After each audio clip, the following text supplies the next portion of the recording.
47.5%, 국민의힘 새 지도부를 뽑는 전당대회 투표율이 역대 최고를 기록했습니다. 이틀 동안 진행된 모바일 투표만으로 지난 전당대회 최종 투표율을 돌파했습니다. 이준석 전 대표를 뽑았던 2021년 전당대회 당시 모바일 36.16%, ARS 투표를 합산한 최종 투표율은 45.36% 투표율을 기록했는데요.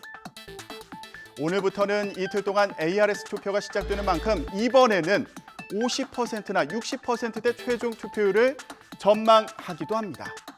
후보들은 이렇게 높은 투표율을 각자 자신에게 유리하게 해석했습니다. 황유태 기자 리포트 보고 오시죠. 김기현 후보는 높은 투표율은 안정된 리더십에 대한 열망이 표출된 거라며 선거 기간 동안 흑색 선전에 분노한 당원들의 표심이 드러난 거라고 자신감을 내비쳤습니다. 민주당과 마치 합작이라도 한 것처럼 전당대회를 내부 진흙탕으로 만들거나 네거티브로 일관하는 것에 대한 우리 당원들의 당심이 폭발한 것이라고 봅니다.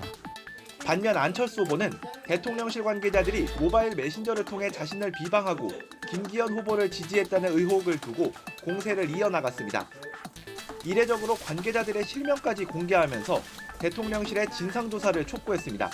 대통령실 소속 행정관들이 있는 곳에서 적극적으로 편향된 한 후보에 대한 그런 선거운동을 했던 거죠. 대통령을 욕되게 하는 길입니다. 이준석 전 대표와 함께 경남 당심잡기에 나선 천하람 후보는 높은 투표율이 윤심을 앞세운 일부 의원들의 행태에 대한 당원들의 분노라고 봤고, 국민의힘의 개혁을 바라는 젊은 세대, 그리고 지금까지 윤핵관들이 마치 국민의힘이 자기들 것인 양 이렇게 정말 가짜 주인 행세할 때 화가 났던 분들이 심판 투표. 황교안 후보는 줄곧 주장해왔던 김기현 후보의 울산 KTX 땅 투기 의혹을 거듭 제기하며 막판 지지층 확보에 힘썼습니다. 시장의 고난을 자신의 사익 추구에 이용한 것이 아니냐. 김 후보는 진정 나라와 당과 또 대통령을 위한다면 지금이라도 즉시 사퇴해야 할 것입니다. 그렇다면 역대 최고 투표율은 어떤 의미일까요? 김기현 후보가 각종 여론조사에서 선두권에 달리면서 1강 3중 구도를 보이는 가운데 김 후보의 과반 득표를 막고 안철수, 천하람, 황교안 후보가 결선에 진출하도록 하기 위한 표심이 몰렸다거나 김 후보의 1차 투표 승리를 위해서 지지층이 결집했다는 분석도 나오고 있는데요. 후보들은 오늘부터 진행되는 ARS 표심에도 촉각을 곤두세울 것으로 보입니다. 자, 이런 가운데 민주당은 내부 갈등이 갈수록 심해지고 있습니다. 이낙연 전 대표 영구 제명 청원에 7만 명 가까이 동참한 가운데 이번에는 이재명 대표의 사퇴, 출당, 제명을 요구하는 청원이 올라왔습니다. 청원인은 김대중 노무현 전 대통령이 만든 민주당의 가치와 정신이 이 대표 사법 리스크로 훼손되고 있다.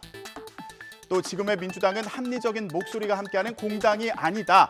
민주당은 소수의 개딸이나 이재명의 사당이 아니라고 지적했습니다. 그런데 이 청원을 올린 당원을 제명하자는 마청원이 올라오는 등 민주당은 한마디로 자중질환에 빠졌습니다. 자, 그렇다면 이재명 대표, 이런 갈등을 수습할 수 있을까요? 이 대표는 당내 단합을 위해서 친명, 비명 가리지 않고 만나며 내부 소통을 강화하면서 동시에 민생 행보에 집중한다는 방침입니다.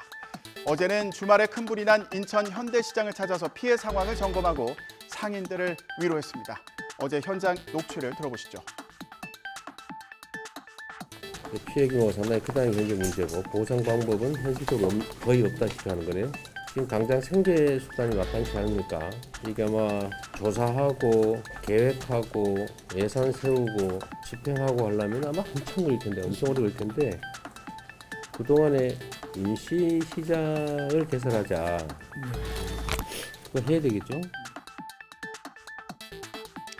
민주당 단일 대우를 위한 두 번째 키워드는 바로 특검입니다. 앞서 민주당은 대장동 50억 클럽 특검 법안을 제출하면서 대통령이 속하지 않은 교섭단체가 특검 후보를 추천하도록 해서 논란이 됐죠.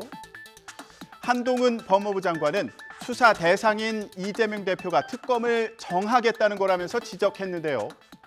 민주당은 한 장관을 향해 특검 실시에 동의하지도 않으면서 추천 방식을 놓고 시비 거는 모습은 참으로 쪼잔하고 억지스럽다며 공세를 폈습니다.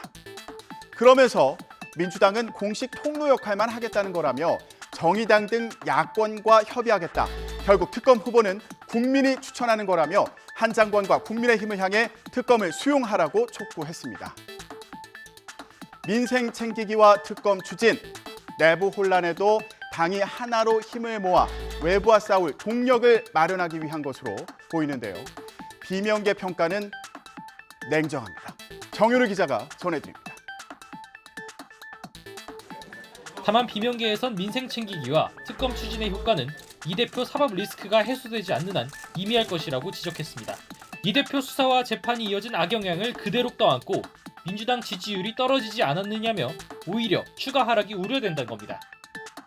그러면서 사법 리스크를 걷어내는 게 우선이라며 사퇴를 포함한 이 대표의 결단 발표가 필요하다고 촉구했습니다. 역대급 흥행과 함께 선출된 국민의힘 새로운 리더십은 누구일까요? 이제 이틀 뒤면 결정되는 가운데 관심이 모아지고 있습니다. 또 민주당은 이재명 대표를 둘러싸고 지지층, 계파 사이 내홍이 극심한데요. 돌파구를 찾을 수 있을지 주목됩니다.